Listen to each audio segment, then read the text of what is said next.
kung saan makakautang po kayo ng hanggang 150,000 pesos. Ang kinakailangan lang pong dalhin sa pag-ibig ay larawan ng inyong bahay at yung titulo para ma-annotate yung pagkakautang na hanggang 150,000. Wala na pong ibang mga requirements hihingin ang pag-ibig at sila na rin po ang tutulong para ma-annotate yung pagkakautang na 150,000 sa mga titulo nyo. Doon naman po sa mga namatayan dahil dito sa landslide sa Itogon at saka sa Naga at dahil po sa Bagyong Ompong, doon po sa mga minero, ang DSWD po ay nagbigay ng 25,000 pesos na financial assistance. Ang presidente po ay nagbigay ng 20,000 pesos. Bukod pa po dito, ang SSS ay magbibigay ng 20,000 funeral benefits at meron din po silang pension loan ngayong buwan na nagkakahalaga ng 2 beses ng isang buwang sahod. No? Tapos in 3 weeks time, magpapalabas po ang SSS ng 60 million pension loan para sa mga nabiktima sa Itogon at saka sa Naga. Naparelease na rin po nila ang 362 million calamity loan na ipare-release. At meron pa po silang 500 million pesos para sa mga biktima ng Typhoon Ompong. Ito po ay galing sa SSS at sa Pag-ibig. Other good news, ang Philippine electronic exports earned 3.28 billion in July of 2018. This contributes 50% of the total 5.85 billion exports for the month, according to the Philippine Statistics Authority. Similarly, the Semiconductor Electronics Industries in the Philippines Foundation, Inc. reported a year-on-year growth of 5.38% for the January to July period with 21.61 billion. The United States, Hong Kong, Japan, China, and Singapore were the top 5 destinations for Philippine export products. We welcome the Philippine Growth Outlook by Barclays, a British investment bank and financial services company, stating that the country is seen to reach a growth close to 6.5% in 2018. Barclays attributed this positive forecast to structural inflows, including overseas Filipino worker remittances, foreign direct investments, and government spending. So, umaasa pa rin po ang Barclays gaya ng gobyerno natin na makakamit pa rin natin ang mataas na growth rate sa kabila ng lahat ng mga pagsubok na dinanas natin itong mga nakalipas na buwan. Questions from the Malacañang Press Corps? Questions, MPC? Wow, si Joseph. Question, no more? Sir, last Friday, no? Friday, the president naman admitted himself that he had undergone a colonoscopy, is it? The week before that speech. May we know why he had to undergo such a procedure? I think that's routine. Sinabi naman ni Presidente na talaga nagpapaganyang siyang test regularly. No? So routine naman po yan. Nothing extraordinary. So sir, parang wala namang dapat ipag-alala. Hindi naman ito yung kino-contemplate sa Constitution na kailangan ipaalam agad and whatever. Hindi po. Yan po ay seryosong karamdaman. No? At nakita niyo naman ang schedule ng Presidente. Ako nga po, hindi makasunod sa schedule niya. Karamihan sa inyo, hindi rin makasunod sa schedule niya. No? So tingin ko, yung kanyang hectic schedule ay patunay na wala siyang matinding karamdaman. But what prompted it? Routine po yan something? Sinabi niya na talagang meron siyang karamdaman na kinakailangan routine. Nakalimutan ko kanina yung sinagot. Yung sinabi niya yun. Kasama yan dun sa kanyang sakit na regular siyang nagpapa-test. Alright, sir. That's it for the meantime. May follow-up question, Ina? But sir, just for he mentioned kasi both colonoscopy and endoscopy. Both were done last week? Ganun. Sinabi po niya na pareho siyang nagpaganon. No? Pero iisa naman po yan, that's for intestinal-related diseases. No? Okay. And no other findings apart doon sa binanggit niya na yung Barrett's na matagal na rin po yung sinasabi na meron siya? Wala pong bago. Routine po yan, just to find out kung merong bago. Okay, sir. MPC? Wala. Kung seryoso po yan, hindi naman niya aaminin ni Presidente. Sabi ko, kung seryoso yan, no? Ibig sabihin, he was so open about it. It was nothing, it was routine. May Bernadette. Microphone, please. Nestor. Thank you.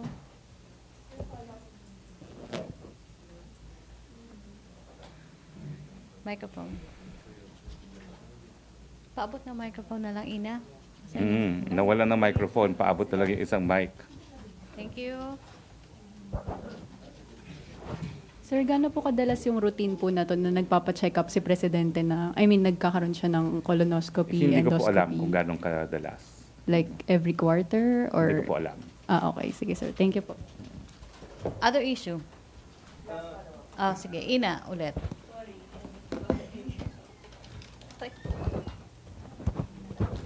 Sir, sinabi niyo kung seryoso hindi niya aminin. Bakit?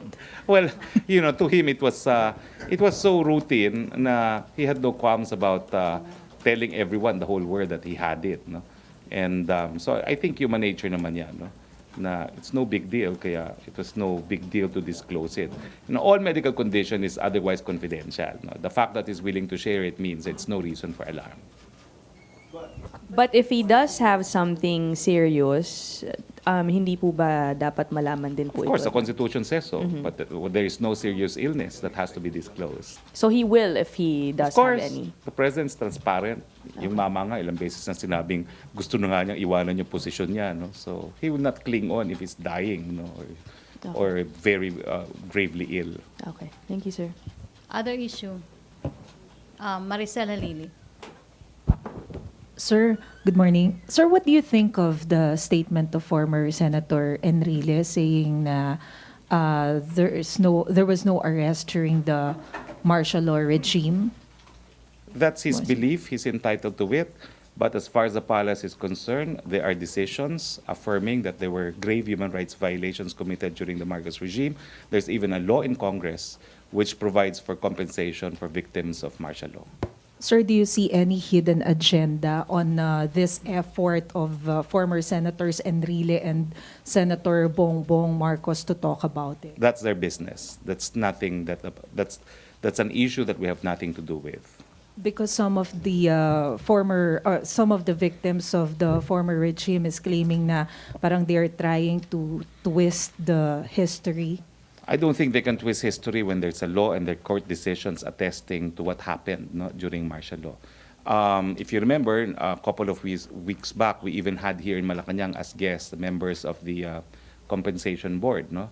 And they still have last-minute problems to resolve on how to release all the compensation for the victims of martial law. So the position of the palace is we are implementing the law, and the law says that there should be reparations paid to victims of martial law. But at least, sir, do you see a problem with the statement given by former Senator Enrile? That's for them. We stand by what the law says. We stand by what court decisions have said. May follow up? Sige, Tina, other issue. Good morning, sir. Sir, yung sa proposed National Task Force po ng AFP to fight insurgency, you mentioned po in your statement that the President is open to this po and that you urged the military na mag-submit na po ng formal proposal sa Office of the President, Office of the ES Medialdea po. So, gaano po katagal kaya yung masasabi nyo na paggawa ng task force na to once they submit their proposal? Hindi ko po alam. We'll see first what they have to propose. So, sir, given the fact na kinonfirm po ng AFP na may yung Red October plot nga po, sa tingin nyo po, the President will act fast on this po? Hindi ko po alam. As I said, let's see what their proposal is. Okay, thank you, sir. May follow up? Other issue? May follow up? Ina? Ina.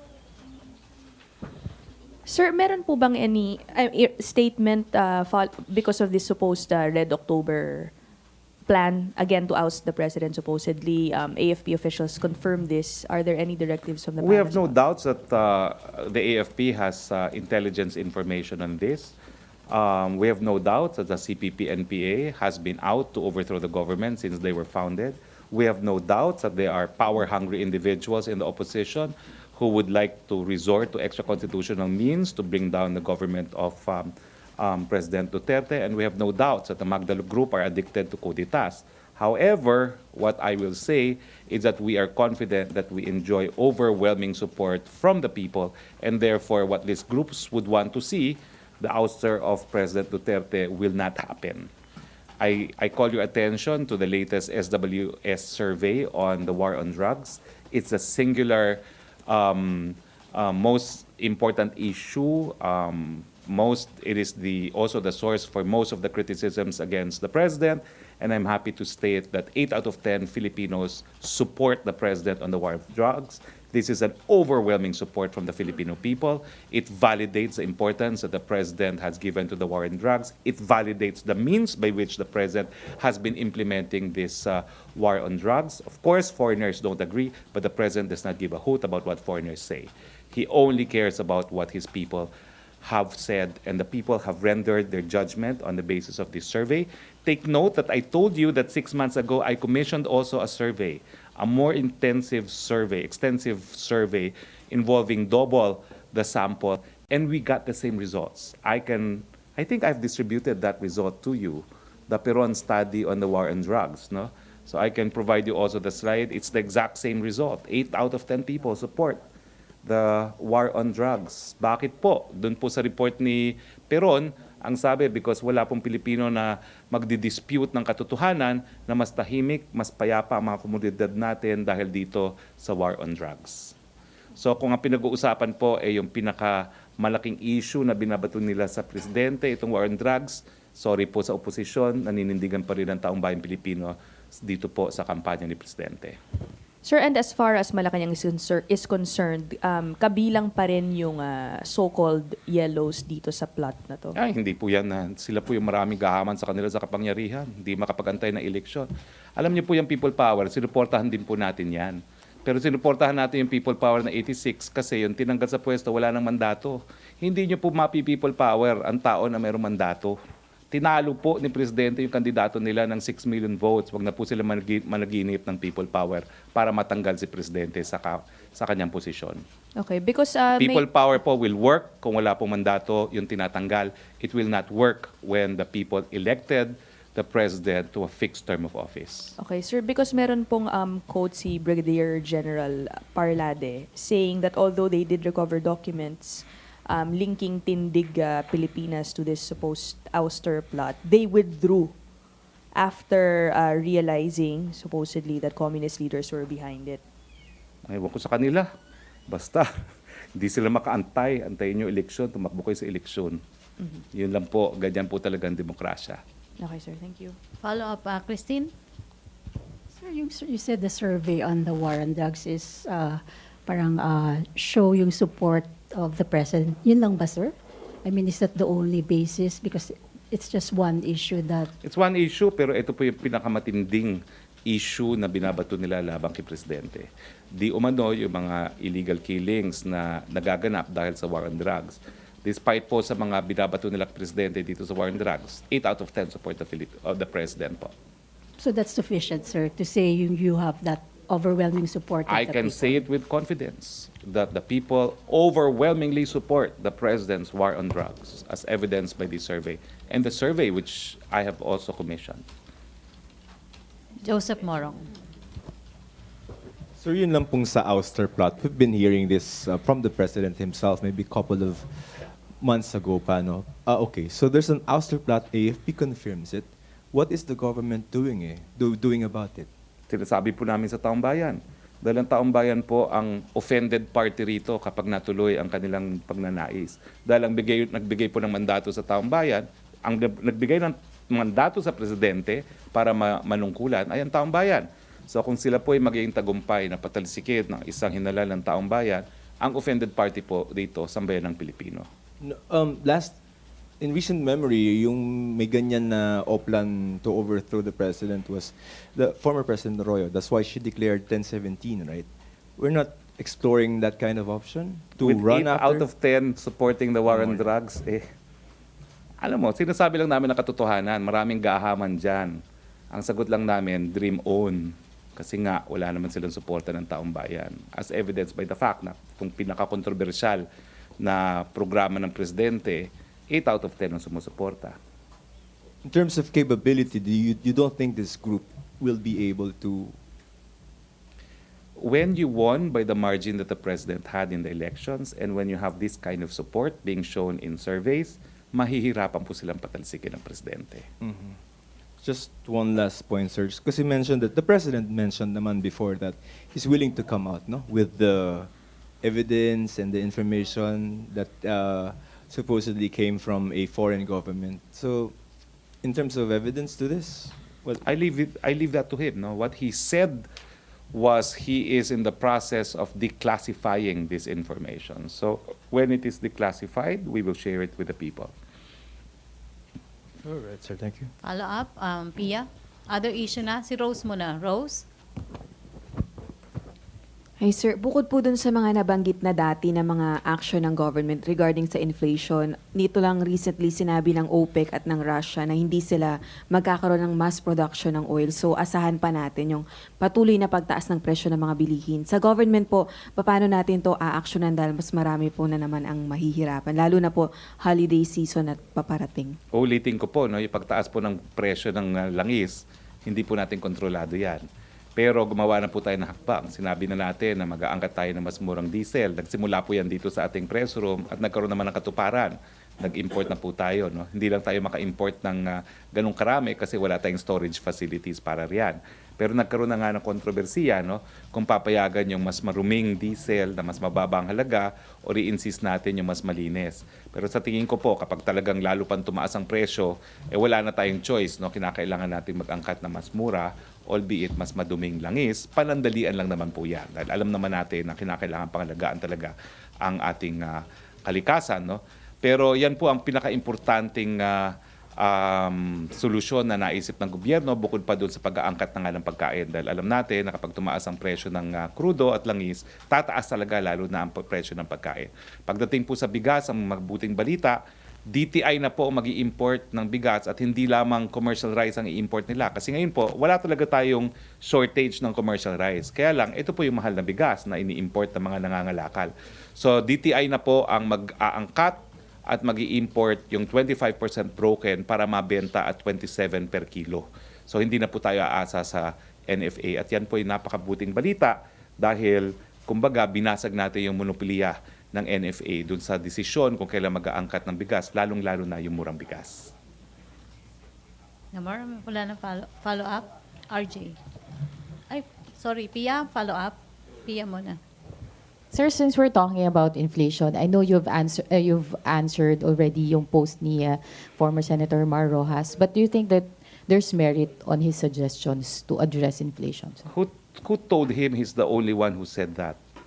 Basahin nyo naman yung sinabi niya, hindi ba sinabi na rin niya ng mga economic team?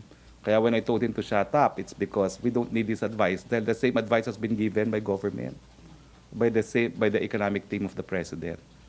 So it's not as if he has the monopoly of solutions. Pero natatandaan ko talaga, nung panahon ng Yolanda, hindi siya nagbigay ng solusyon. There were also some suggestions, sir, like itong repeal of taxes on fuel and other basic goods under train. Nasa batas po yan eh. Pag umabot sa certain presyo, ang presyo ng langis, automatic po yan. Wala nang gagawin ng kahit sino. So kung talagang lumala po ang presyo at tumaas pa rin ang presyo ng crudo, kahit sino po walang magagawa dahil nasa batas yan. Masususpended po ang pag-collect ng excise taxes. Thank you, sir. Okay, RJ? Microphone, please. Sir, bakit DTI na po at hindi NFA ang mag-aangkat ng bigas? Because NFA does not have the monopoly. That's why we have PITC. Is this the first time, sir, na ang DTI mag-aangkat ng bigas? Hindi ko po alam kung first time, but certainly in the past, because DTI sat in the NFA Council, it dealt with the NFA, no? Pero there's nothing in the law that created PITC that prevents it from importing at ginagawa na nga po yan ng DTI ngayon. Okay, sir. Sir, kagabi nabanggit niyo po na 2016 pa lang binalaan na tayo ng isang grupo ng geologists na may mangyayari sa Itogon. 2018, nakausap din po daw kayo noong January na binalaan din po kayo. So, saan po tayo nagkulang? Ang tingin ko po, nagawa ko naman yung katungkulan ko dahil pinarating ko itong impormasyon kay Secretary Simatu at si Secretary Simatu sa harap ni Presidente, inamin naman niya na nalaman din niya yung impormasyon. Yung impormasyon na importante para sa hindi nakapanood po, no, na-record po yung parang fountain na bumula, no, dun sa isang dam na nagpapatunay na nagkaroon na ng breach yung dam at dahil doon lumabas yung hangin na nagkaroon ng effect na parang waterfall, parang fountain, no? Ang ibig sabihin po doon, may tubig sa ilalim ng lupa dahil pag may tubig sa ilalim ng lupa, lalabas at lalabas yan. Samahan mo pa ng matinding ulam, talagang ang lupa po ay guguho, no? So, sa akin po, as of now, ginawa ko po ang katungkulan ko kasi ang hirap po as spokesperson, hindi naman ako pwede maghimasok sa mga line agencies. All I can do is to relay the information to them. Ang pangako po ngayon is kung dati nahihiya-hiya pa ako, because remember, I was new then. I was new on the job. That was January. I came in end of October 27, so I was very new. I did not really have the confidence to really assert the importance of certain information. Pero ngayon naman po, I think I have that confidence. So, paumanhin lang po sa mga kapwa ko kalihim, kapag meron po tayong impormasyon na i-relay sa kanila, tingin ko magiging mas agresibo na tayo ngayon, lalong-lalo na kung sa tingin ko ay importante yung bagay na yan. Sir, who are these people? These people, I think, sino yung these people? Yung nagbigay ng impormasyon? They're actually, they own a mine adjacent to Benguet. And as they said in the show yesterday, they share the same access road, no? So kapag naguho yung access road na yun, pati sila wala. And because of the single ecosystem principle, nung sila ay nagpaaral sa yung Institute of Geologic Science ng UP, kinakailangan hindi naman ng limited lang sa kanilang mining area, but throughout the area where they operate. And that's when they found out na meron ng liquid penetration sa ilalim ng mga dams. At yung larawan naman, na nagpapakita na meron talagang nag-breach na pipe, no, sa ilalim ng dam is because of a CCTV, no, that's also adjacent to their property, no. So, yun po. So is it safe to say na may pananagutan yung DENR since they had that information since 2016 pa? I will withhold judgment because although Secretary Simato acknowledged he received the information, I do not know what action they took. Now, I am in the process of inquiring from NGB if they took any steps.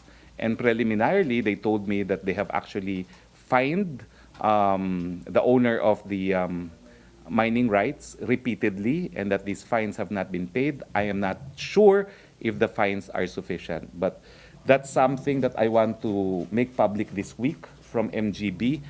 How many instances they have fined the mining company that has a mining right in the area where we had the landslide, and what steps they took, no, to enforce the fines. So you had I will let you know within the week. So you had this information since January pa. So hindi na po kayo nagulat nung nangyari itong Itogon Well, incident? as I told you, no, I told the President, meron akong cargo de consciensya kasi ang gusto mangyari is for the information to be relayed to the President because they want the mining operation absolutely closed. They wanted to drive away all the miners from the area, if need be, using Marines. Pero I thought for me to do that would be to go outside of my jurisdiction as spokesperson, so I relayed what I thought I should do. I did what I thought I should do, which was to relay it to Secretary Simato. Thank you, sir. Okay. Joseph Morong. So yung mga bangus industry stakeholders, they have an open letter to the President requesting na tanggalin or bawiin yung LLDA Resolution 540 that essentially limits saan sila pwede magtayo ng mga, ang tawag mo doon, mga kwadra-kwadra, no? From 12,500 to 5,000 na lang. Kasi parang nare-restrict yan, nalilimitahan yung kanilang production ng bangus. They have a letter to the President. We stand by the decision of the LLDA. Ang dapat nga mangyari yan, tanggalin na silang lahat eh. Dahil kinakailangan po talagang pangalagaan ng Laguna Lake. So if LLDA has merely limited, dapat nga pong pag-aralan yan kung dapat pang i-revoke na completely lahat yung mga fish pen dyan sa LLDA. My former colleague in Congress, former Secretary Atienza, no, in one of his privileged speeches, in fact said that we should do away with all these fish pens in Laguna Lake and give the river, the lake a chance to recover, no. So ang tingin ko po, walang basihan yung hinihingi nila, no. Ang dapat pa nga siguro mangyari is to have further restrictions to give the lake an opportunity to recover. Thank you, sir. Pia? Sir, can we get your reaction on the recent senatorial survey? Well, doesn't come as a surprise, no? In this country, it's the children of the senators those who have been in politics, who stand a very good chance of being reelected. So Sir- nothing has changed. Sir, you scored medyo low doon sa survey. Your Doesn't reaction. surprise me. I'm just an ordinary human being. I don't belong to any political family. I'm not rich. I'm not surprised. Like everyone else, democracy in the Philippines can be very expensive and depends on who your parents are.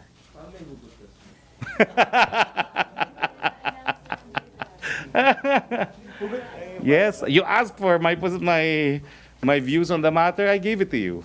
Parang sir may konting hugot.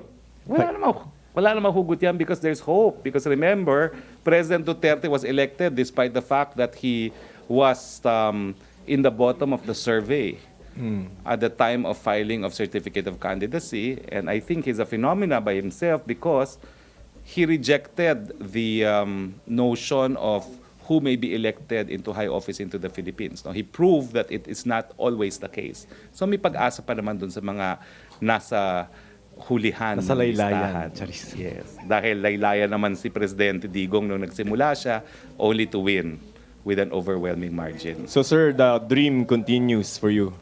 Well, I don't know. This much I could say that perhaps it's no reason why ordinary people should stop dreaming about being elected in high office. So when are you filing, sir? Ano ba sinasabi mo dyan? I still have to make up my mind. Oh. Pero sir, parang Ayaw niyo na ba ako yung- makita rito? Sige kayo. No, we defer to your dreams and plans. Parang sir, kukonti yung admin slate. Ha? Dun sa... Konti rin naman yung opposition eh. Ang nakakalampag talaga Yung yung mga mga incumbent. electionists at mga anak-anak. Wala dong hindi anak-anak. Excuse me. No one should be daunted because we're not talking of qualifications here. We're talking of family names and how long they have been in the highest echelon of power in this country. Go ahead, go. Tama na yun. Si Alvin Tama na yun. follow up ka. Henry Uri to be followed by Alvin Baltasar. Microphone please, Joseph. Thank you. Sir, susundutin ko lang yung sinabi ni Joseph. Qualification, you think they're not qualified to become a senator? Ako, tignan nyo naman kung sino yung mga nangangalampag. Bukod sa kanilang relasyon sa kanilang mga ama, ano naman ang kakayahang pinakita nila, ano mga batas ang napasa nila. No? Marami doon, mga re-electionists, marami doon, mga comebacking. Ano bang narinig yung batas na ginawa nila? Puro investigation, puro pastariray. Excuse me, kaya po walang nangyayari dito sa ating bayan dahil kulang ng mga bagong pulisiya. Para Tigil na yon ha? Baka mamaya ko, ano pa masabi ko? Para maging isang mahusay na mambabatas ka, anong hinihinging qualification para maging senador? Unang-una, dapat alam mo naman kung ano yung batas para alam mo kung ano yung batas na isusulat mo no? at hahain mo. No? Alam mo dapat kung anong pulisiya, hindi lang pasikatan. Kasalanan din siguro ng taong bayan yan, pero may pag-asa pa kasi nga nahalal naman si President Duterte. Joseph. Sir, we have here the list of the survey. We just have to be very specific as to who you're saying is not qualified. So, top 10. Bahala na po ang taong bayan. Okay. But I can certainly say with conviction that of the top 10, lahat sila anak-anak ng mga sikat. Sir, there are new names here. Okay, so let's go to Sinong the new names? Okay, Sarah. Sino? New names in the senatorial derby. So si Mayor Sara, si Amy Marcos. Diba anak din sila ng presidente? Okay. Oh, Si Lito doesn't that Lapid. confirm? Artista. Oh. Okay. It feels the Mar mold. Rojas. Oh, diba? Anak din, apo rin niya ng presidente. Wala. Hindi nyo madidispute yung sinabi ko, katotohanan yan. Oh. We're not naman disputing. Kaya dapat mag-revolusyon yung mga ordinaryong taong bayan. Alvin Baltasar, then Yes. Bella. Alvin, your microphone. Yan po ay sukatan ng kasikatan, hindi po yung sukatan ng kwalifikasyon. Yes, sir. Secretary, yung sa survey pa rin, is Malacañang taking this survey seriously? I mean, gauge ba ito para ma-determine natin kung ano yung ilalayat natin sa, yung sa survey? Well, siyempre po, para sa mga partido, kalokohan naman yung magpapatakbo sila ng siguradong talo. No? So, kailangan tanggapin din na itong mga surveys na ito ay importante pa rin dahil ang nais mong mangyari sa eleksyon ay manalo. No? So yung survey, gagawin din nating batayan, sir, kung sino yung ilaline up talaga ng partido. I would think all the parties would do that. Clarification lang, Secretary. Mayor Sara is a lawyer. She's, of She's course. very qualified, of course. All right. Thank you. So mag-last question na tayo, Belia. Microphone, please. Hi, sir. Good morning. Sir, I understand ayaw nyo mag-comment regarding sa act ng PNP in holding a press conference to clear Mr. Olivar's name. I don't think it was too clear. Ang latest pronouncement nila is General Eleazar might hold him responsible for what he did. But No? yung pag-hold ng press con, di ba parang ginamit pa yung people's money to air yung side ni Olivar when marami namang bagay na dapat pag-aksayan ng panahon ng ang PNP. Ma'am, I do not know what to say kasi as a result of that press con, hindi naman po naabsulto itong si Drew. Mukhang ang posisyon pa ng police ay sasampahan siya ng kaso. So, are you looking forward na talagang tuluyan ng PNP si Olivar? Bahala po sila dyan dahil alam naman ni General Eleazar at General Albayalde ang kanilang mga trabaho. I have nothing but the highest respect for both of them. Okay, thank you. Okay. No more question? Ace, okay na? Okay, thank you, Presidential Spokesperson Harry Roque. Thank you. See you tomorrow. Thank you, Malacañang Presidente. Press Corps. And back to main studio sa Radyo Pilipinas and People's Television Network.